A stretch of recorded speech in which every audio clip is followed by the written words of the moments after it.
sommige mensen moeten slijpen en anderen die hadden toezicht. Maar sorry dat het goed gebeurt en georganiseerd gebeurt. Hè. Kijk, wat gaat je doen? Een tuinhuisje bouwen hierachter. Oké. En wie helpt er allemaal mee? Familie en schoonfamilie. Goed geregeld. Ja, daar is. Goed Dat is ook geregeld. schoon. En het wordt ook tuinhuisje. Het werd Oost tuinhuisje, ja. Wordt het ook een soort van man cave? Mijn zoon heeft de motor gekocht. Ja. Die moet erin. Hè. En dat is het groter, dus daar kunnen we ook een ijskast in. Hè.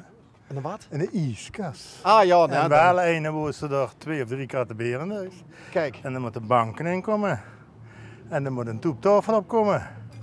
Als toen vroeg ze of het een mancave werd, dat weet ik niet, maar het ziet er nou uit. En de zoen van nog, wie is dat? Dat is het werken. Oh, dit is Ja, het eerste dat jaar is niet. het slim bekeken. Die liet mij het huisje betalen, die liet mij het huisje bouwen en koopt zichzelf de motor. God, mijn jaar. Vroeger ging dat anders, maar als ze verder was, moest ik het inbrengen, anders heb ze niks meer. En als hij straks terug komt van het werk is het tuinhuis geklopt? Nee. Ik breng het nu alleen hier van de buurman weg van de oprit. En dan kijk je voor dan wie het in één moet. En dan zien we wel. Mogen we zien waar het komt? Ja, natuurlijk. Ja. We hebben de Vele vloer. handen maken licht werk, Kiehoed Frank. Want dat zal de ijskast niet zien, hè? Nee, Nee. dat is het dak gebeurd. Ah! De vloer ligt erop. We hebben al vroegshoppen gehad. Steenschotten. Ja. Die zien... Hallo. Ook je ziet ook van de toezicht. Ja, zeker. Zie je supervising. Supervising. Ja. Ja. Ja, dat is op dit moment is dat heel populair, hè? De steenschotten. Dat is makkelijk. Het is sterk. En ja, we hebben ze gelagen logen en één keer plat. Aflak. Dus dat scheelt, hè. En hier kunnen ze naar bouwen. Zijn ze nou weg? Ja, die mensen moeten wel kunnen werken, dit is ons warm. Het is eten. Wat heb je, huurt je bij jij? Nee, dat is mijn schoonzuster en dat is mijn vrouw. Ah. En die zijn zusters. Wat heb je gedaan dat je met de kruk moet... Ik ben gevallen. Aha, Een feestje gehad. gevallen op een feestje. Nee. Daarna. Of daarna, Daarna. Op mijn huis. met de fiets. Ja. En een Ah, klapbandje. Dus kost er niet heel veel. Kun je met de fiets ook al een klapband krijgen? Te hard opgepompt of te zacht? Ik denk door het hete weer. De bandjes heet geweest. Weer stangen net een fietsenstelling en een fietsen en dan kreeg ik het wrijving. Oh, dat was overdag. Het was s'avonds, ja. Was het de voor of de achterband? Vuurbandje. En voordat je er ergens had, loog op de grond? Ja. En met de heup, en daar had je al last van. Dus nu moet er het loopondersteuning zijn, totdat het weer beter is. Maar je had hem toch niet gebroken gehad, de heup, of Nee, wel? gelukkig niet. Maar je had al last van de Ik heup. ga je last van mijn heup. En wat zei de dokter? Ja, dat niet gebroken wordt. Gelukkig. Maar ja, dat lang kost duren. Dus, maar goed. Maar ik kind je een beetje verroerd. Heel klein beetje. Met de krukken wel, ja. Maar nee, een beetje lastig.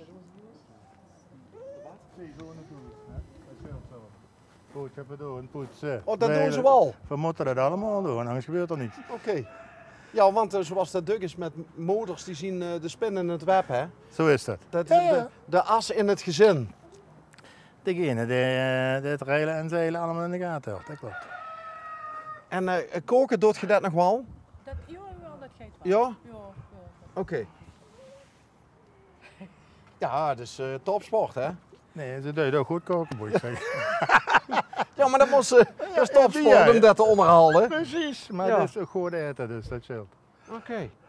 Hey, maar straks is dit dus een tuinhuisje met gans dicht. De achterwandje hier en dan een 3x3 waar de motor in kent en hier een luifel waar ze nog in kan zetten. Oké. En wil jij er straks allemaal mee genieten van de koelkast met beren? Dat is wel de bedoeling, ja. Ja? Dat is eigenlijk wel de bedoeling, ja. Kijk, Vrees dat we eerst moeten helpen om het op te boeren. Ja. Dus, Ik vrees. dat is investeren. Ik weet dat wel zeker. zo mag het er ook zien, ja. En wat deed je dat eerst dan? Waar stond de koelkast eerst? Onder de boom? Ja, achter. Maar nu willen ze het afgescheiden zitten en ze, ja, die hebben andere ideeën en zo. En wie oud zijn die jongens die hier straks 20. zo? 20. 20ers, jeugdigers. Ah. En wat gaan de buren door van merken? Die nodigen we gewoon uit. Ah, oké. Die werden gewoon Ja, omgekocht. Die werden met goed genodigd gekend doen en dan heb je er ook geen last van, want dan stuurt ze die niet. Kijk, als ze dat zelf gaat doen, zonder gaat te zeggen, dan heb je een probleem, maar dat hoeven niet. Ja. Nou, supervising is geregeld. Ik zie dat de security ook geregeld is. Ja, precies. Als ze binnenkomt en heb je te eten, dan is ze in de front. Ik was zondag was ik ergens en die had je ook een hond. En die zei tegen mij over de hond van als hij ingebroken wordt, de hond gaat zelfs nog koffie zetten voor die man. Ja, ze gaat deze zijde woord, het zijn koekjes liggen. Hier zit waar de koekjes liggen. Het er nog een, behalve dat er door heel gevaarlijk goed zit, het er ook een stoere naam. Beks. Bex! Och, het is niet stoer, dat zit te werken, dat wil spelen met ik. Zit hij vast? Ja, dat zit nog vast hangen. Zal ik er even in lopen? Ah, joh. Het er gegeten? Jo, jo. Ja? Jo, jo, jo. Hey Bex! Ja! En dan begint het nu te doen. Hallo. Dat weet niet wat nou doen is. Ja, Jan. Dat weet niet wat nou doen is. En een helft van kiep. Ja. Is het op een mager dieet dan? Hè, kip is licht verteerbaar natuurlijk. Het is een beetje eleganter, dat persvlees. Peertsvlees. Hij heeft een allergie, dus een speciale voeding. Ja, wat ben ik zeg. En als ze dan geen peerdenvlees krijgt, wat gebeurt er Krijgt dan daar met hem? huiduitslag. Oh, Hij heeft er nu geen last van, hè? nee, hij zit moeie in zijn velken. Dus dan zit er ook letterlijk lekker in zijn velken. Nu wel, denk ik. Ja. Is je goed. Is je goed. Eigenlijk is het een jachthond, hè? Deze niet, nee. Nee. Ik kan de poort openlaten, maar dat loopt me niet de straat op. Deze echt toevallig wel, maar voor de rest niet. Uitzonderingen bevestigen de regel. En wie al dus Bex? 6. 6. En wie gaat er meestal met Bex wandelen? Opa en ik en mijn vrouw. En de kinderen ook als het nodig is, maar die hebben geen tijd. Opa. Opa ook, ja. En opa, is dat ook een pap? Nee, is mijn schoonvader. Oké. Ah, joh. En daar woont ik al bij? 500 meter, 400 meter. Dus stel we even in, is er soepel en dan laten we met de hondje en dan komt het weer terug. Maar dan is dat dus echt een allemansvriend. Daar zit geen kwaad in. Daar durf ik bij iedereen neer te zitten, bij baby's, bij mensen die er schoen verzinnen. Ik heb een Indiaanse vriend en daar heb ik een foto gestuurd naar zijn vrouw, waar er op zijn schoot zit. En zegt die vrouw, zal ik het maar eerlijk zeggen, dit is in de box van een hond, het is zo schoen wie de eten. Een Indiaanse vriend? Ja, ja. Dus ook, woont hij in Nederland of in India? Nee, Mumbai. Mumbai. Waar heb je daar op gedaan dan? Ik werkte bij een bedrijf wat geldtelmachientjes verkocht. Aha. En dat is ook het kantoor van in India. En dan moest je door ook dukker naartoe? Ja, ja. Ja, ja, ik ben in India geweest, Seoul, China, noem maar op. Waar het zo lekker warm is. India, bijvoorbeeld. Als het zo heet is, dan is het anders dan hier. Dit is vermoeiender. Hey? Ja. Ja?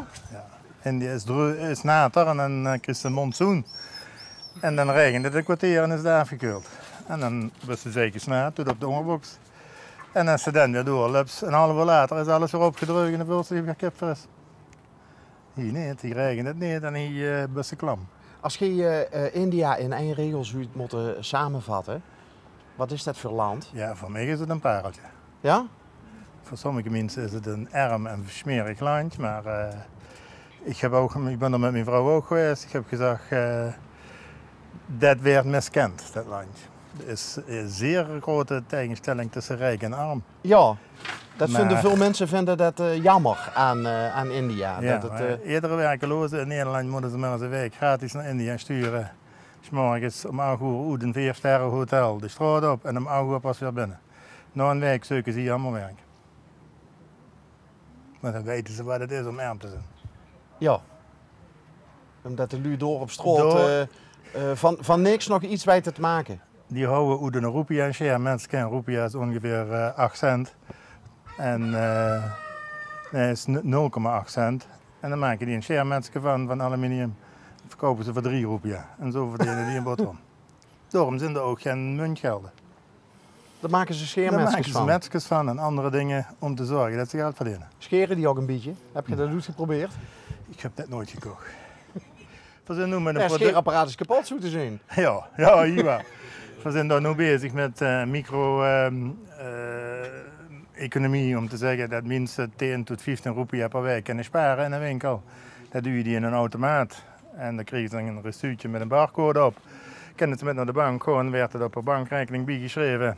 En zo kunnen die mensen sparen van 2, 3 roepie per week. Microkredietjes, Juist. eigenlijk. Nou, eigenlijk sparen, de omgekeerde. En wat is ook rol erin dan? Veel maken die machientjes die barcodes maken en die met de bank overeenkomst heeft dat ze daar op een rekening kunnen storten. Wat leuk. Is dat een soort van, ja, ik wil het niet oneerbiedig zeggen, maar een soort van ontwikkelingswerk? Nee, het is wel zo dat ze steeds vrijwillig doen wat de mensen dan hebben. En zodat ze zelf op hun eigen manier kunnen sparen. Want anders maken ze er geen mensen van.